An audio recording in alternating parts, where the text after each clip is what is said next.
Hi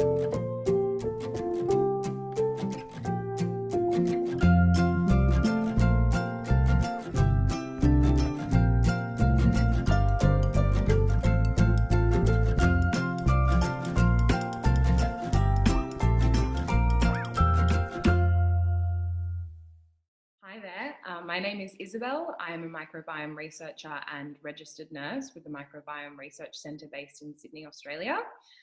Today I have the utmost extreme pleasure of being able to chat with someone from across the pond. Joining me today is Katie Brosnan.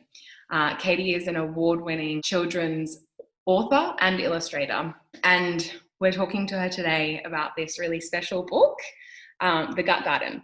So Gut Garden is a non-fiction science children's book which Katie wrote and illustrated, a journey into the wonderful world of your microbiome. Katie, I'm going to launch into the questions that we have here for you.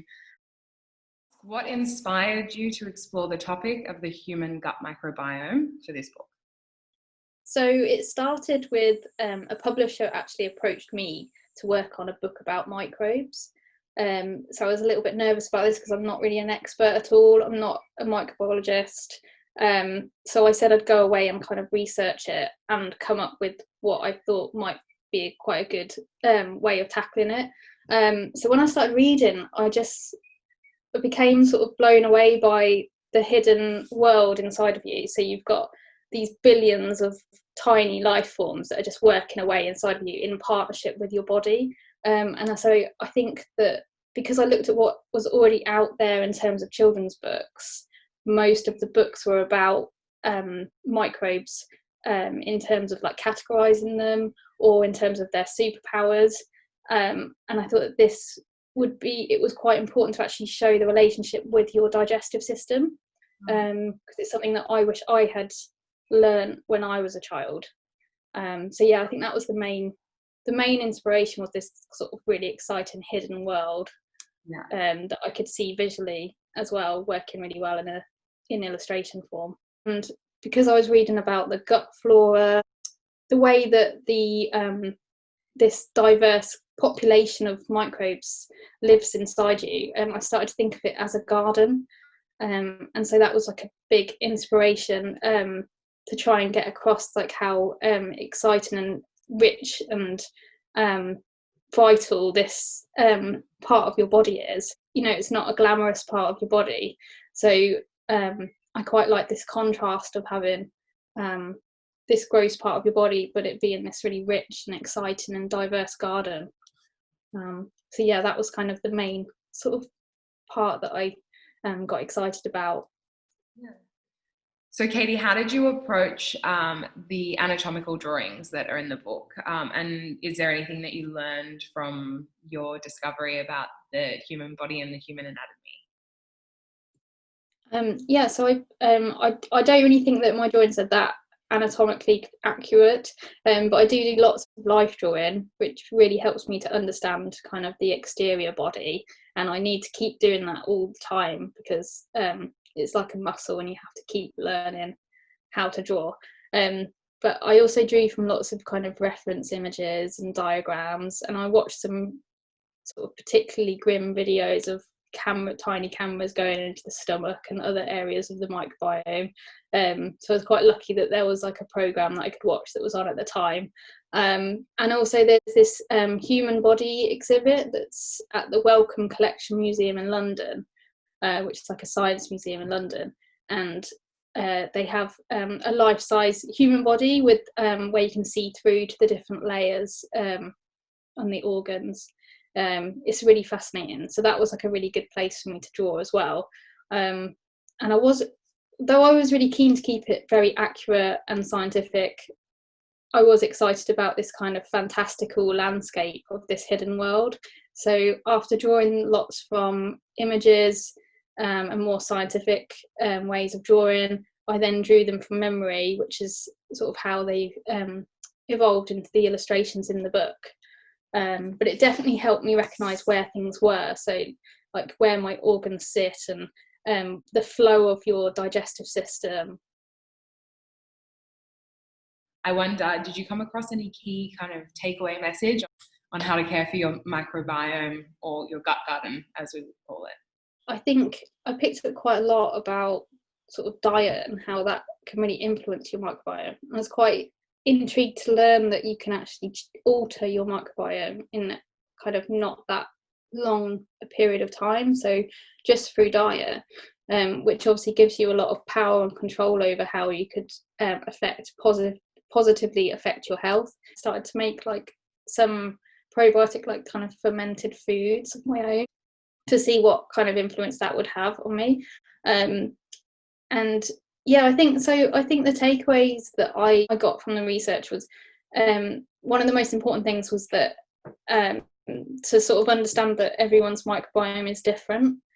So it's kind of very unique. So even though there are some things that are publicised as being particularly good or healthy for your gut garden, it might be different for you than it is for someone else. So that was quite interesting for me, and it's kind of like just trying to find a balance with your own gut. When I started the project, I was kind of convinced that I would have this kind of good guys and bad guys sectioning off, and maybe like a battle scene. And then I was trying to kind of figure out, well, which gut microbes are the good ones and which ones are the pathogenic ones. And then I realised through my research that it was kind of, actually there's a lot of grey area there, and there's a lot of microbes that are sometimes really beneficial but could also be pathogenic. So that was something that really surprised me, and finding out about H. pylori was really interesting to me. That, you know, it's often linked to really horrible things like cancers or ulcers, but in the same breath it could also help to train the immune system in younger people, so that they didn't have say hay fever or eczema or asthma. So it's a real double-sided kind of good and bad microbe, which is where it comes in the stomach spread. So I think that was like a big thing that surprised me, that there wasn't really this binary system of categorizing them. I also took away from it that it's not just about keeping your gut healthy, it's about the impact that has on the other parts of your body, so your brain health, or like just keeping your immune system really strong. So I think that's like a really important thing to think about, and so I thought that was quite key to having it in a children's book. I wish that I'd known about this earlier on, so I could sort of understand why it's important to eat vegetables, or why it's important to brush your teeth in the morning. To understand the science behind that and how it links to microbes is just really, I think, makes it more concrete to you. So I saw that you went to the Microbiome Museum in the Netherlands, and that was with an attempt to gain some inspiration for the illustrations in the book.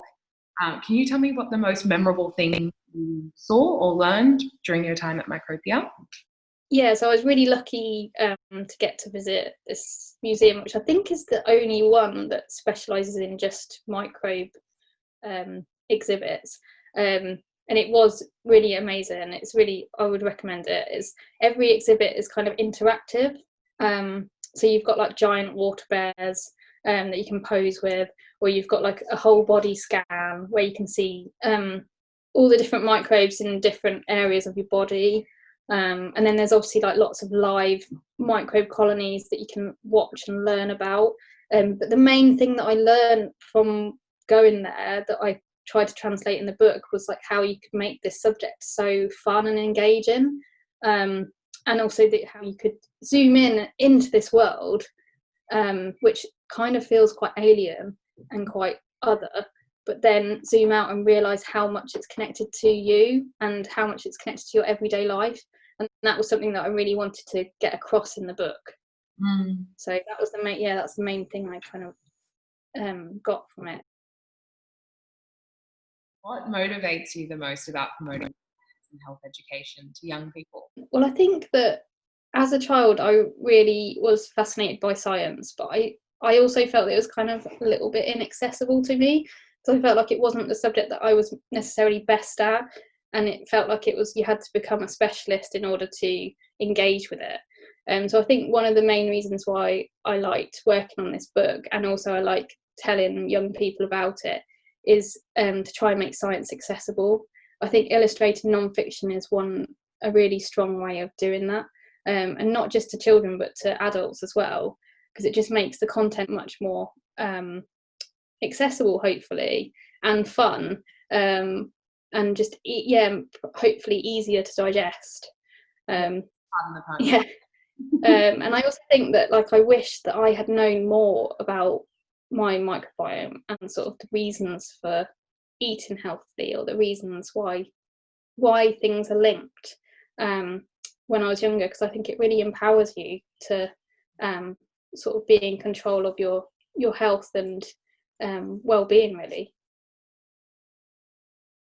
I'm wondering if there is sort of an unexplored chapter or sequel of the microbiome story. Any ideas for how you could take this off into a different direction and teach kids more? Exploring this subject area, obviously it's like quite a massive one, and there's definitely like little threads that could be taken into another book. I do really like that idea of doing one on antimicrobial resistance. I visited this superbugs exhibition while I was working on this book, and it was going to become part of it, actually. The whole kind of, I'm really fascinated by like the scientists that are going out there exploring sort of far-reaching places to try and find these kind of new microbes that we don't know anything about. So that's really exciting area. And also, the built environment, I'd like to do something that was about kind of indoor outdoor, perhaps. And also I think working on this, obviously a lot of it is about the partnerships that are going on with microbes in our body, but I think there's a lot of other symbiotic relationships in nature that could be explored in a book. So that's something that I'd quite like to look at. But I'd definitely be open to working on another non-fiction book like this. Well, and I hope you do. And I'm so impressed by the job that you've done with it, and can't wait to see what you do next. And for now, I mean, I think that might wrap up our interview for the time being. And I just want to say thank you so much for joining me. I know you've woken up very early to meet with me to make our time zones match up. And I hope you have a lovely day. Oh, thank you so much, Isabel. It's been lovely to speak to you. And I look forward to seeing all the other exciting videos as part of the World Microbiome Day celebrations.